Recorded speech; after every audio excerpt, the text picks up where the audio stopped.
j'essaye de vous donner les étapes les plus importantes de la philosophie chrétienne.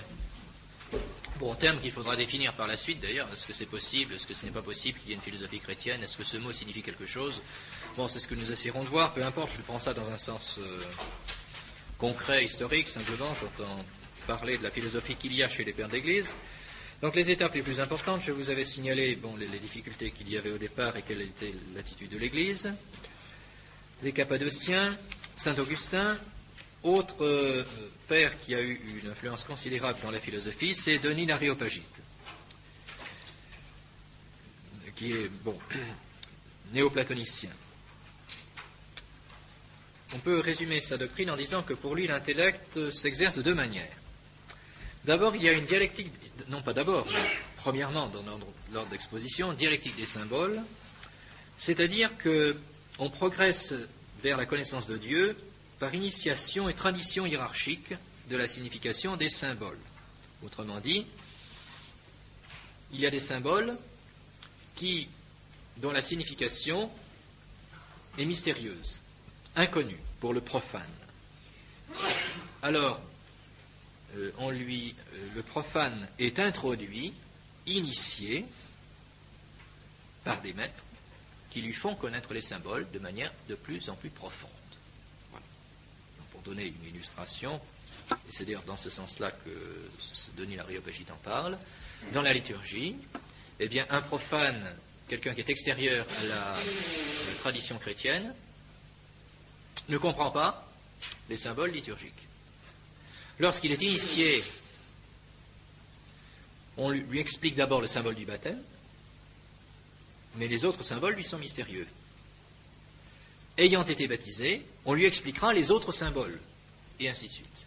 Et on les lui expliquera de plus en plus profondément. Et il y a des significations qui demeurent toujours mystérieuses, et il n'y a qu'au sommet de la hiérarchie où la signification est pleinement connue. Bon. D'où une connaissance graduée, bien sûr. Voici un mode de progression de l'intelligence, dialectique des symboles. Autre mode de progression de l'intelligence, c'est la dialectique des idées. Dialectique des idées, à propos de Dieu, puisque toute la connaissance que nous cherchons, c'est finalement la connaissance divine. Alors, il y a des idées qui nous font connaître Dieu. Bon, il y a des idées ou des noms, si vous préférez, qui nous font connaître Dieu. Et on progresse d'une idée plus inadéquate à une idée moins inadéquate. C'est-à-dire que toute idée, tout nom, est forcément inadéquat par rapport à Dieu, qui est infini. Bon, Dieu étant infini, Dieu étant au-dessus de toute chose, il est impossible, par une idée ou par un nom, d'en avoir une connaissance adéquate.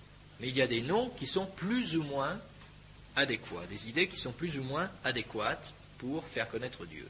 Alors on progresse des idées qui sont les plus éloignées aux idées les plus proches de Dieu. Dans l'explication de ces idées, dans l'utilisation des noms qu'on applique à Dieu, qu'on appelle les noms divins c'est une expression dionysienne, qui désigne les noms que l'on applique à Dieu, par exemple le fait de dire que Dieu est un, que Dieu est bon, que Dieu est infini, Dieu est sage, Dieu est amour, eh bien toutes ces expressions, tous ces attributs sont des noms divins. Bon. Eh bien, ces noms divins peuvent être dits de trois manières. Affirmation, négation, éminence. Affirmation, négation, éminence. Donnons des exemples. Bon, si je prends l'exemple du nom de bonté. Bon, je dis que Dieu est bon. Alors l'affirmation consistera à dire que Dieu est bon. C'est la proposition affirmative. Dieu est bon. Qu'est-ce que cela veut dire? Ça veut dire que cette perfection de bonté dont j'ai l'expérience dans ce monde, eh bien cette perfection de bonté se trouve en Dieu. Dieu est bon. Je fais l'expérience de la bonté des choses, de la bonté des hommes, Et je dis, Dieu est bon, cette perfection de bonté que je trouve ici-bas se trouve en Dieu, c'est l'affirmation. Bon. Mais plus véritablement, je dois dire aussi, Dieu n'est pas bon. Dieu n'est pas bon. Dieu n'est pas bon. Pourquoi? Est-ce que c'est vrai de dire ça? Oui, c'est vrai. Parce que la bonté que je vois ici, c'est une bonté partielle, limitée. La bonté que j'expérimente ici ne convient pas à Dieu parce que Dieu n'est pas bon comme cela. Donc, il est vrai de dire aussi, et plus véritablement, que Dieu n'est pas bon. Dieu n'est pas bon parce que les qualités des choses d'ici-bas ne conviennent pas à Dieu. De même manière, je dirais Dieu n'est pas sage, c'est une proposition négative, parce que la sagesse des hommes ne convient pas à Dieu. Donc je dois dire aussi Dieu n'est pas sage. Donc les mots que j'ai affirmés, les noms que j'ai affirmés, je dois aussi les nier. Oui, oui, mais ce terme d'analogie, c'est effectivement comment, c'est ainsi que saint Thomas va résoudre le problème. Voyez. Mais pour Denis n'utilise pas ce terme analogie.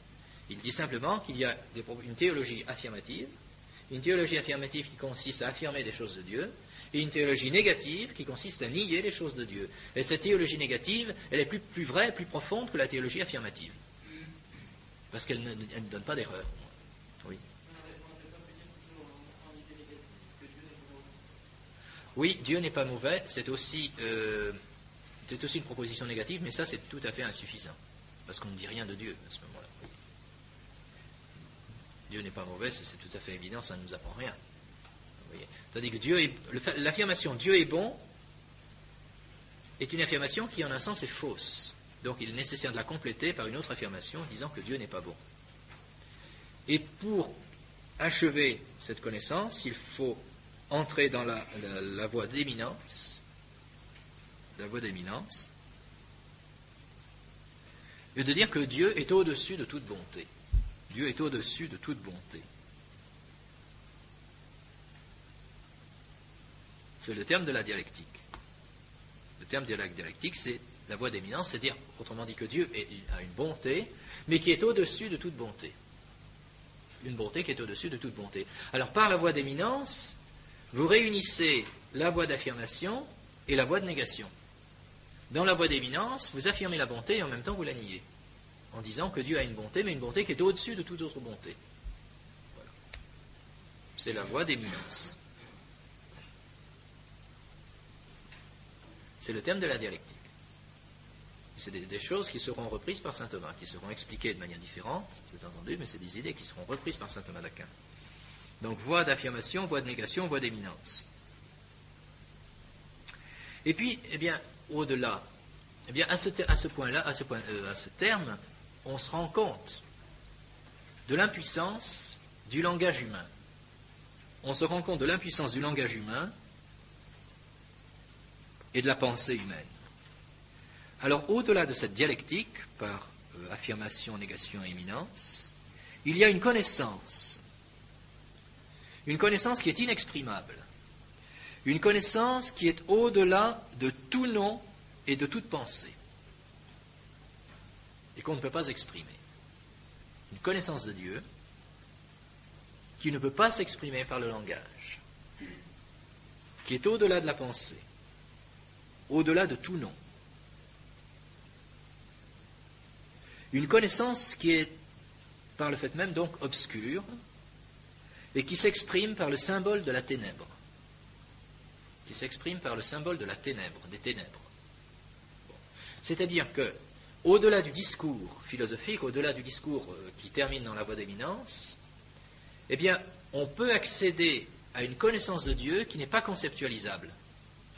Une connaissance donc mystique, bien sûr, une connaissance mystique qui est au-delà des idées. Ce n'est pas la vision béatifique, ce n'est pas la vision béatifique, mais c'est une connaissance mystique qui est inexprimable par des idées et par des noms, qui n'est pas conceptualisable, et qui, en un sens, est une sorte d'ignorance, c'est-à-dire une ignorance de l'intelligence, c'est-à-dire que l'intelligence arrive à un point où elle accepte de ne rien savoir. Et elle a une connaissance intuitive de Dieu, mais qui est en même temps une obscurité et une inconnaissance. Oui. Comment ? Ça correspondrait à ce que par la suite on appellera la contemplation mystique. Voyez.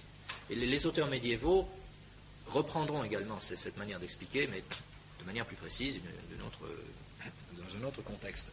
Mais l'idée est la même, effectivement, fondamentalement, l'idée est la même. C'est-à-dire qu'au-delà du discours théologique, qu'il soit d'ailleurs discours naturel ou qu'il soit révélé, eh bien, il y a une connaissance qui n'est pas par parole, une connaissance qui n'est pas par concept, une sorte d'intuition de Dieu, mais qui est en même temps dans un silence et dans une obscurité de l'intelligence, et qu'on ne peut évidemment pas exprimer.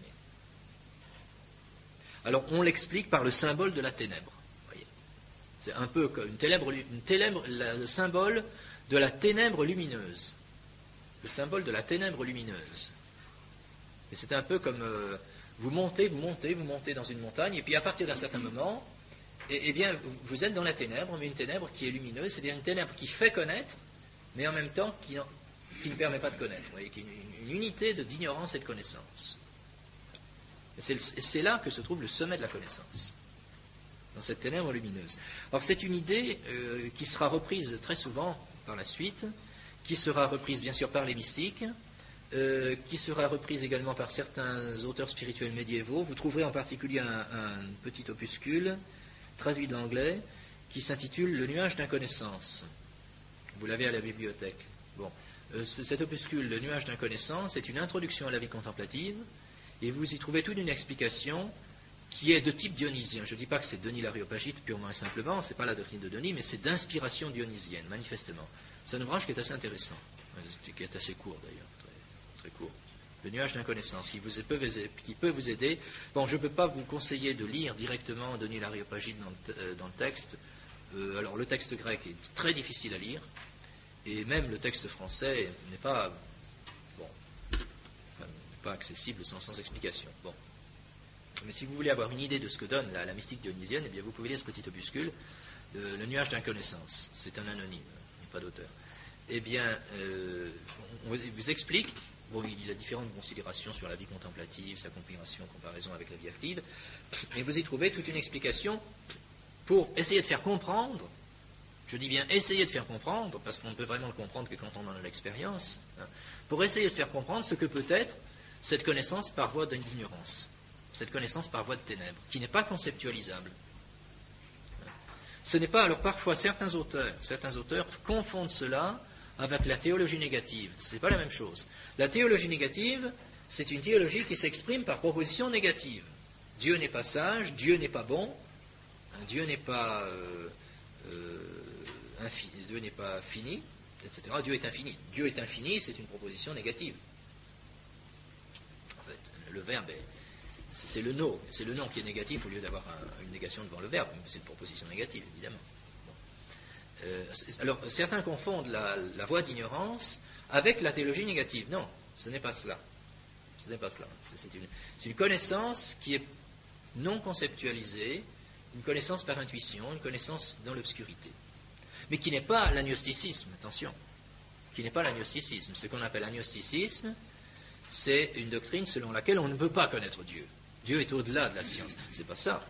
L'agnosticisme, c'est vraiment le refus même de proposer des propositions affirmatives. On ne sait rien et on refuse d'avoir contact avec Dieu. On estime que les choses spirituelles sont étrangères à l'intelligence humaine. C'est ça l'agnosticisme.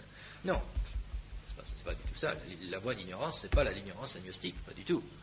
Ça présuppose la théologie affirmative, la théologie négative, la théologie par voie d'éminence. C'est au-delà de ces trois théologies.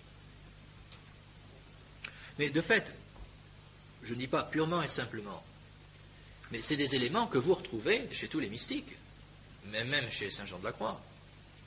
Quand Saint Jean de la Croix parle de la purification de l'intelligence, la nuit de l'esprit, on retrouve ces idées. Bon, je ne dis pas purement et simplement, c'est entendu, c'est dans une autre perspective, mais n'empêche qu'il y a une idée là qui est constante dans toute la mystique. C'est-à-dire qu'au-delà d'un certain stade, eh bien l'intelligence humaine est passive, qu'elle doit recevoir de Dieu, mais qu'elle ne peut plus rien faire elle-même.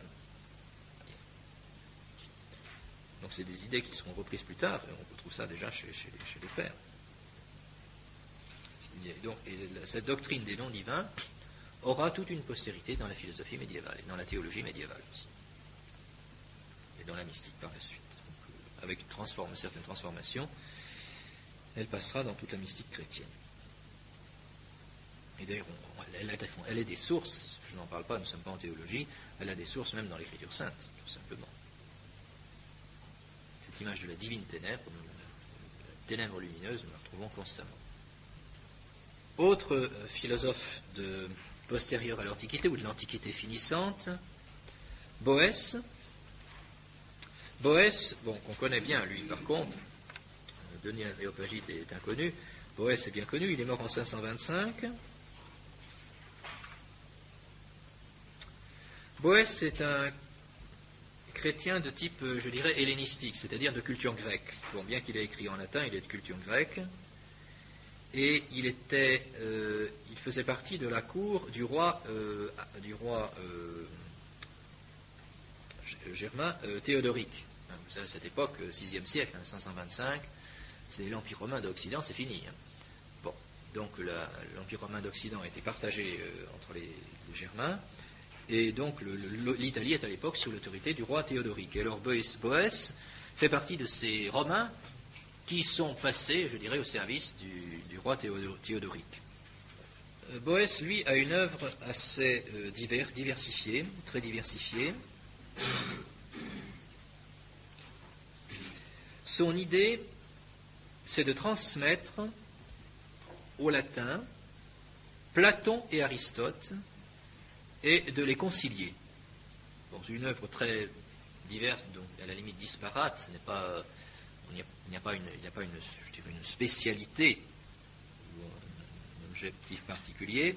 Son intention, c'est de transmettre Aristote et Platon, et si possible de les concilier. Donc un essai de conciliation d'Aristote et de Platon. Son ouvrage le plus célèbre est le De Consolatione Philosophiae. Vous pouvez le lire, c'est pas difficile. Le De Consolatione Philosophiae, il veut dire que la philosophie, comment la philosophie nous apporte une consolation dans la vie. Comment la philosophie peut nous donner un certain bonheur en ce monde. De Consolatione Philosophiae. Bon. Son esprit plutôt, on connaît bien sa vie, n'est-ce pas? On connaît bien ses écrits, à la différence de Denis l'Aréopagite. Denis l'Aréopagite, nous avons des textes, et puis on ne sait pas qui est cet auteur, donc on peut discuter sur leur compréhension. Boès est bien connu, par contre.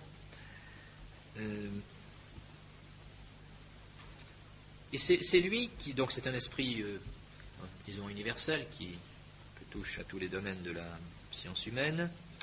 Et c'est pourquoi il est l'auteur d'une célèbre division des études, qui fera fortune dans le Moyen-Âge et au-delà, d'ailleurs, qui est on va dire, le fondement de toute division des études, la fameuse division du quadrivium et du trivium.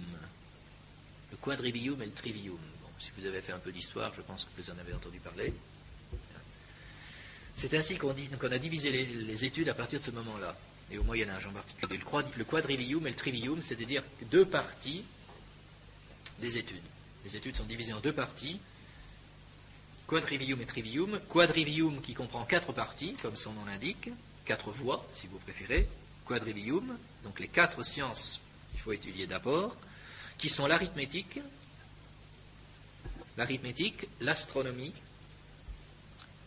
la géométrie et la musique. Arithmétique, astronomie, géométrie et musique. Tel est le quadrivium. C'est la première partie des études, on pourrait dire, première partie des études secondaires.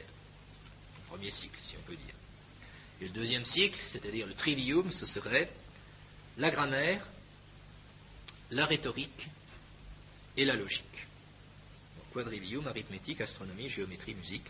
Trivium, grammaire, rhétorique et logique. Telle est la structure d'études que transmet Boès et qui va se transmettre dans toute la civilisation latine.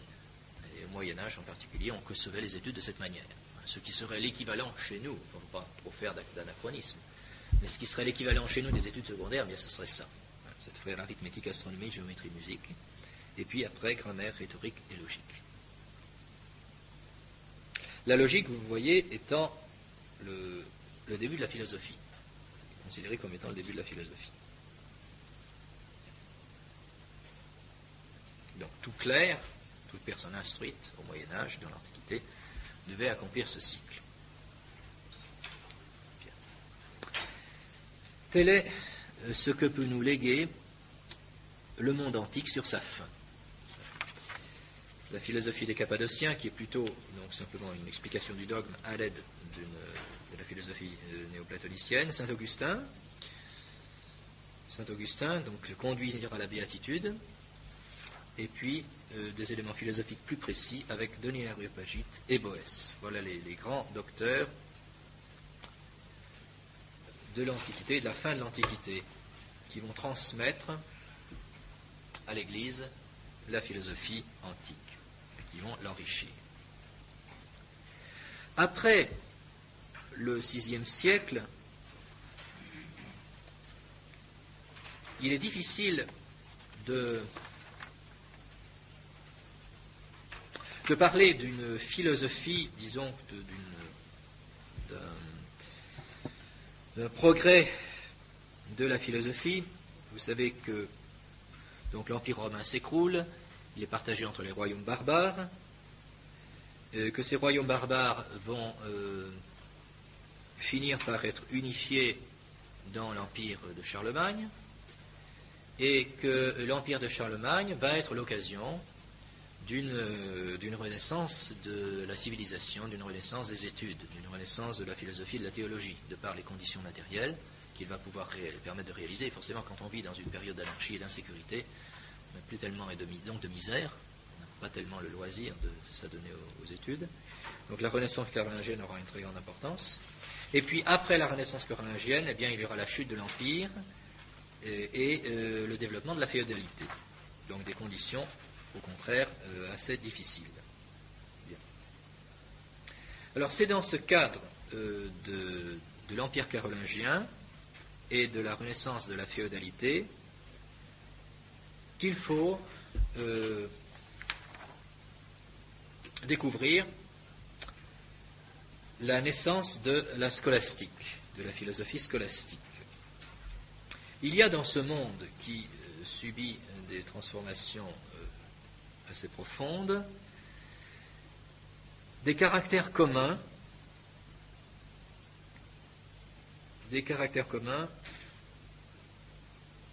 qui permettent une diffusion de la pensée et la construction, la restauration d'une civilisation chrétienne. Quels sont ces caractères communs à cet âge qu'on peut qualifier de préscolastique? C'est d'abord la langue latine qui est commune. La langue latine qui est commune, donc qui permet de diffusion de la pensée et d'échange.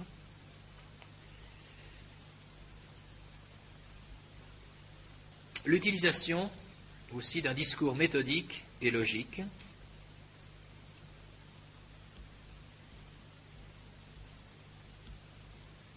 L'utilisation d'un discours méthodique et logique, on va, à partir de ce moment-là, avoir une utilisation systématique de la méthode et de la logique dans les travaux théologiques.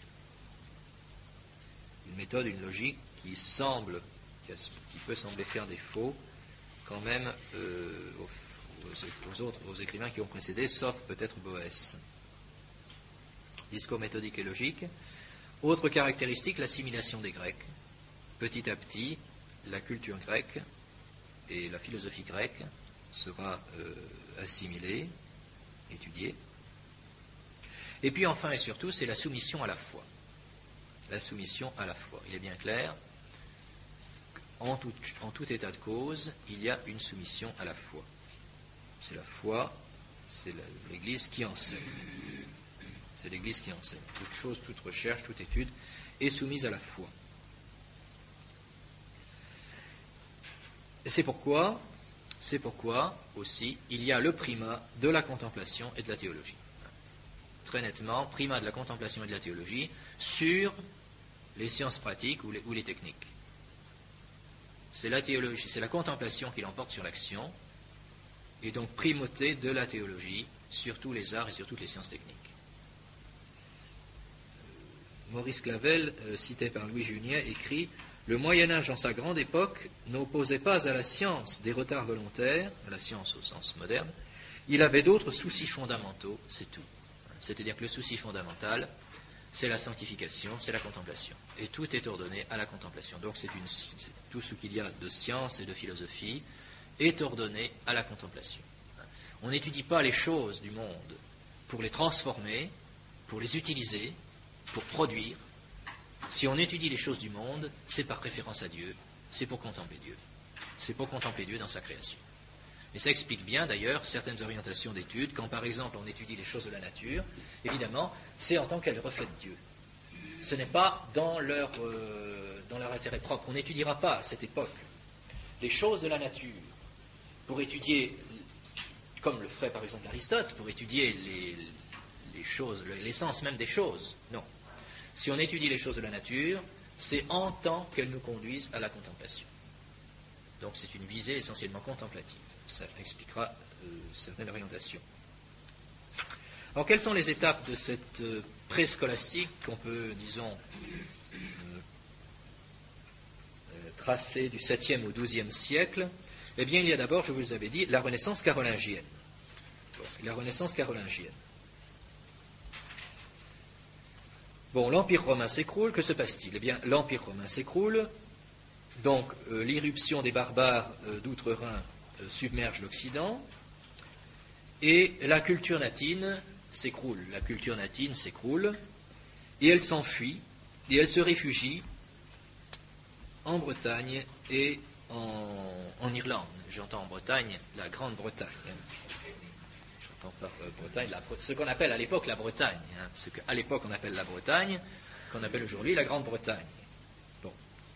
Donc la Bretagne, sous-entendu la Grande-Bretagne, et l'Irlande seront des lieux de refuge de la culture latine, puisque les Germains vont tout envahir et tout détruire. Bon. Et lorsque Charlemagne, empereur en 800, est mort en 814, va vouloir restaurer la civilisation, il ne pourra que importer, si j'ose dire, des moines et des clercs d'Irlande et de Grande-Bretagne pour la restauration de la culture. Donc les lettres latines vont revenir de Grande-Bretagne et d'Irlande. Grande-Bretagne et l'Irlande ont été les terres de refuge de la culture latine, de la civilisation gréco-latine. Donc, et même de la civilisation grecque. Tout a été, je parle de l'Empire d'Occident, bien sûr, je ne parle pas de l'Empire d'Orient. L'Empire d'Occident donc, a sombré dans la destruction, dans la barbarie. C'est Charlemagne qui va restaurer l'unité politique et la stabilité politique. Et une fois que la stabilité politique est réalisée, eh bien, on peut penser à restaurer la civilisation. Et donc il va demander des maîtres venant de Bretagne et d'Irlande, dont les plus célèbres sont Alcuin et Jean Scott Erigen. Bon, ce ne sont pas tous des Celtes. Ce ne sont pas tous des Celtes parce qu'il y a aussi des Anglo-Saxons en Grande-Bretagne. Des Anglo-Saxons qui ont assimilé la culture latine.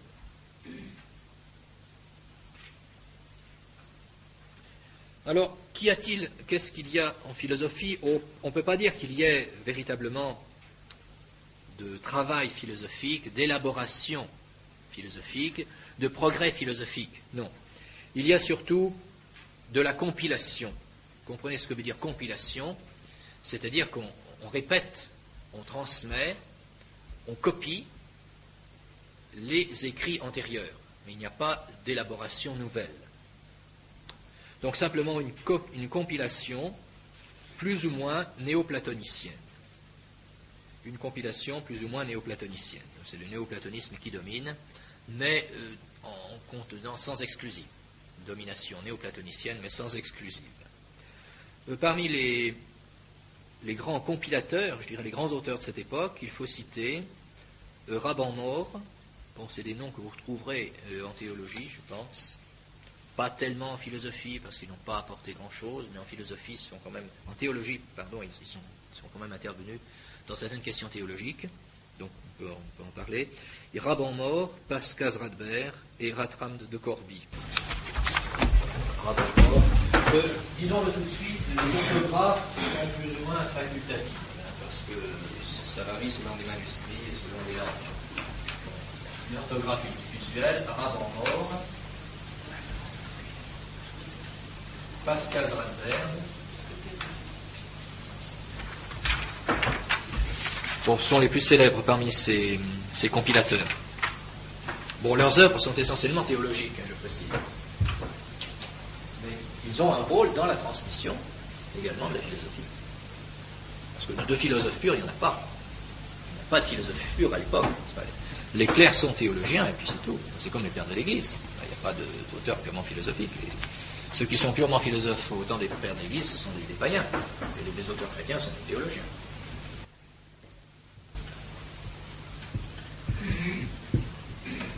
Alors, ces hommes, eux, sont des continentaux, si je peux me permettre, par opposition à Alcuin et puis Jean Scott Érigène, qui viennent de...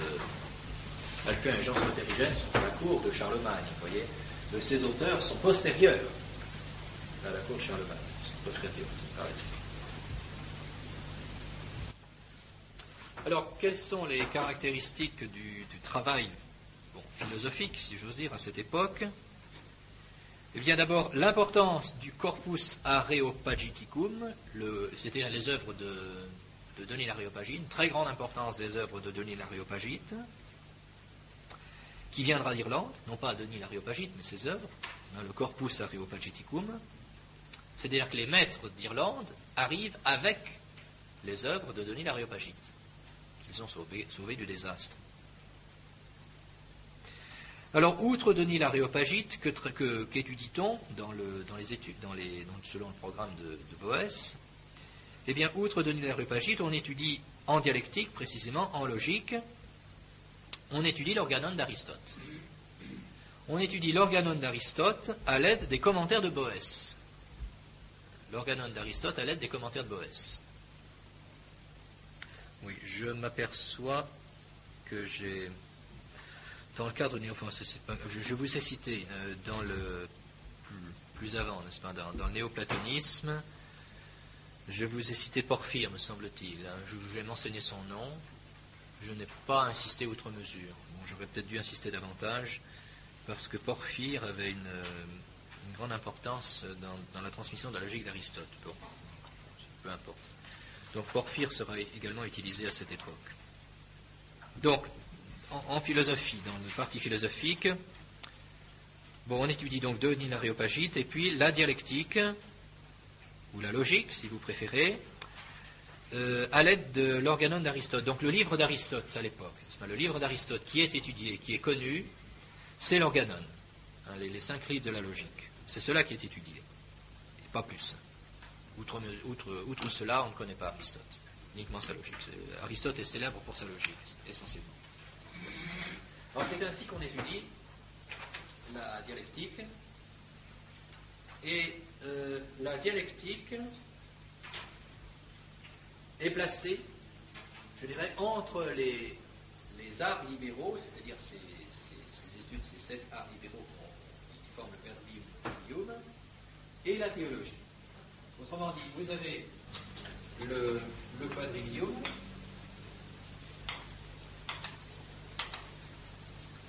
le trivium,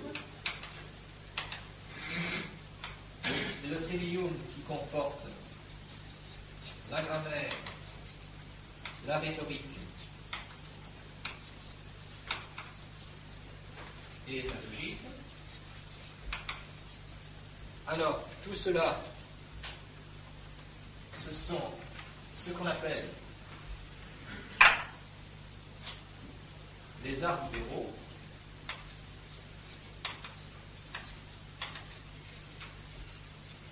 On appelle ça les arts libéraux. Pourquoi libéraux? Parce que les autres arts, appelés par opposition arts mécaniques, sont exercés par des serfs, soit des esclaves. Bon, il n'y a plus tellement d'esclaves au sens esclavage à l'époque, oui, partie tout de même, ça a changé tout de même. Et puis les serfs, ou les ouvriers, des gens qui sont quand même liés à quelque chose, qui ne sont pas libres. Tandis que ces arts sont exercés par des œuvres libres. C'est pourquoi on les appelle des arts libéraux. Bien. Alors la logique fait la frontière entre les arts libéraux et puis la théologie.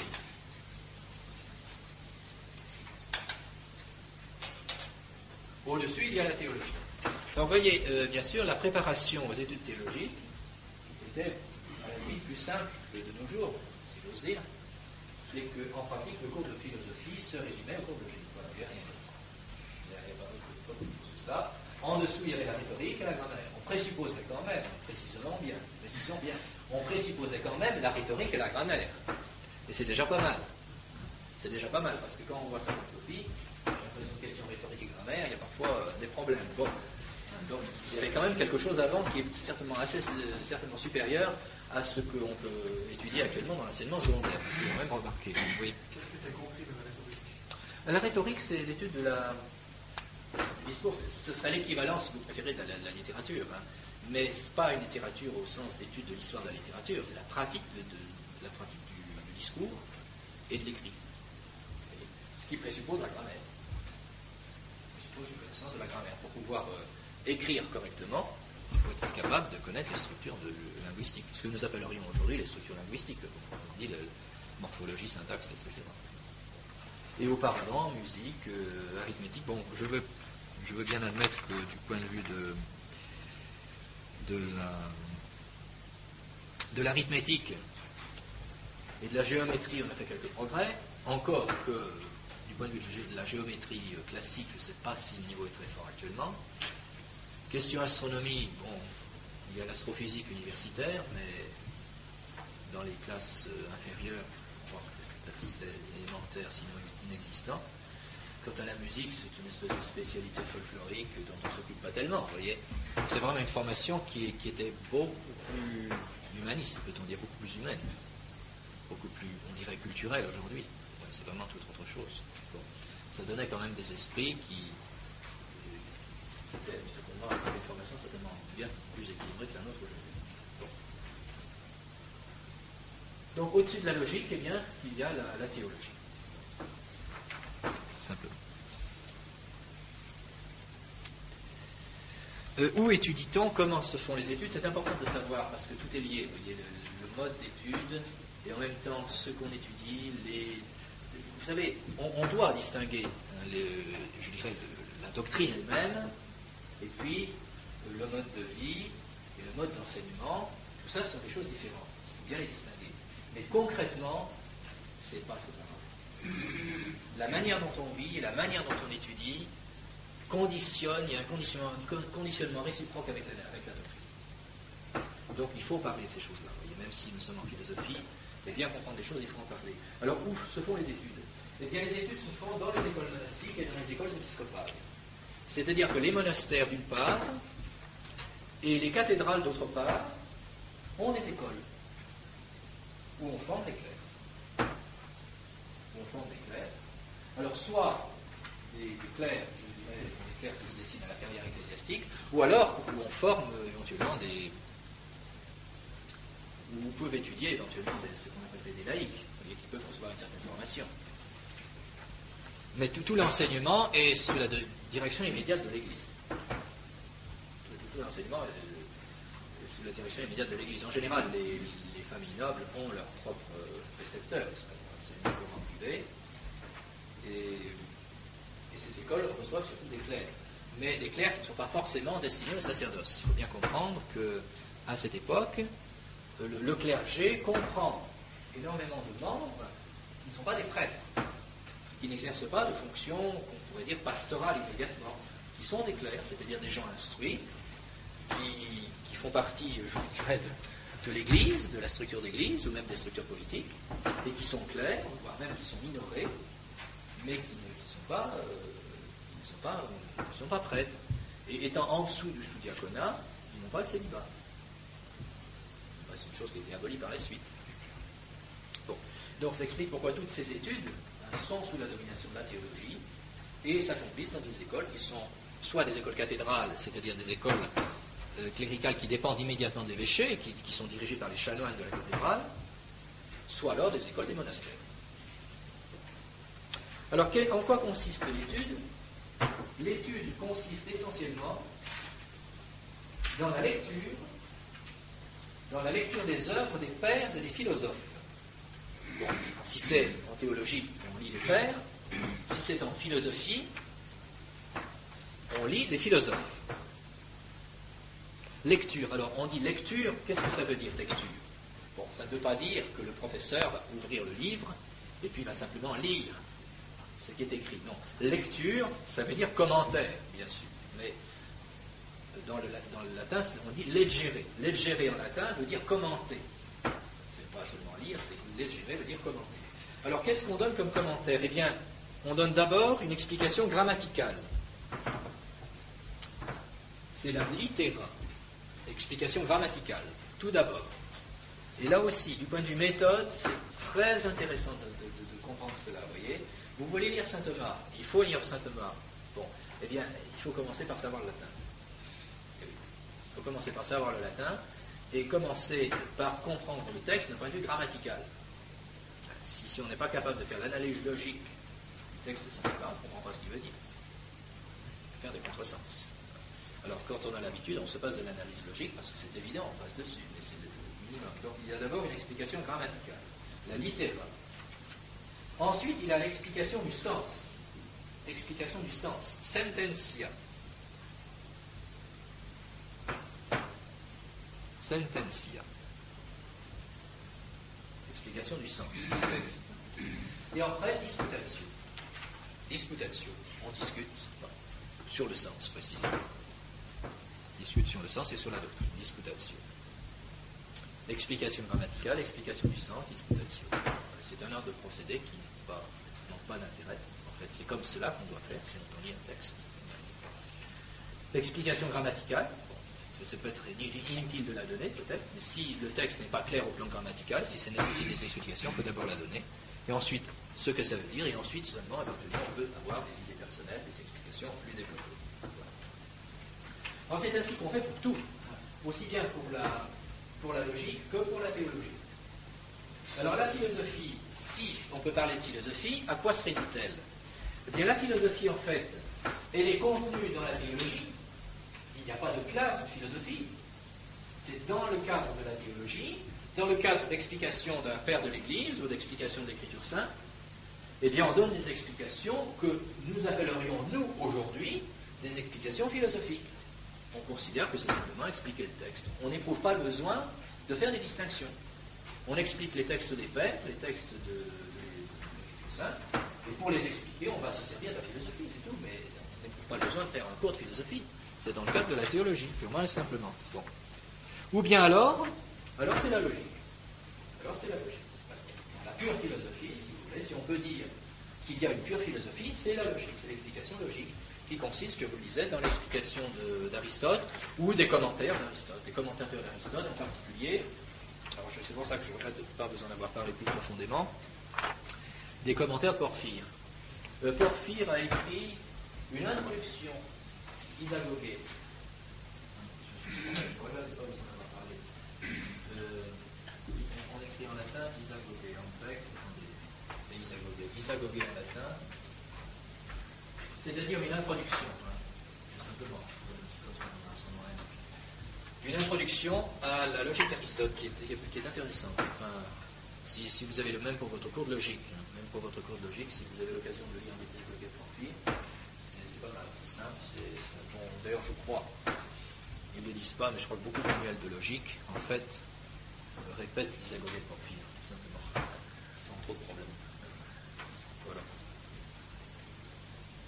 Bien. Alors c'est donc Aristote, et puis les commentaires d'Aristote, en particulier Porphyre. Voilà. Et puis Boèce, bien sûr.